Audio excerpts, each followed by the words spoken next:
Assalomu alaykum futbol muxlislari. Bugun sizlar bilan futbol olamidagi eng so'nggi yangiliklar bilan tanishib chiqamiz. Angliya Premyer Ligasining 26-turida Manchester City o'z uyida Fulham jamoasini qabul qilib, yirik 3-0 hisobida g'alaba qozondi. Ushbu uchrashuvdan so'ng shaharliklar bosh murabbiyi Josep Guardiola matbuot anjumanida ishtirok etib, bir qator futbolchilarning o'yinini yuqori baholadi. Ikkinchi taymda Matheus Nunes charchadi va so'nggi daqiqalarda kerakli darajada o'ynay olmadi. Uning o'rniga maydonga tushgan Abduqodir Husanov esa o'zining ajoyib e'tibori va diqqati bilan jamoaga barqarorlik olib kirdi. Umuman olganda barcha futbolchilarning o'yini va natijasidan juda mamnunmiz, dedi Guardiola.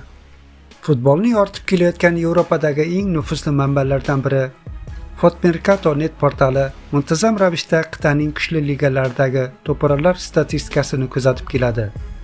Ushbu mashhur manba milliy chempionatlarning navbatdagi turlari yakunini tahlil qilib, to'puralarning yangi reytingini tuzdi.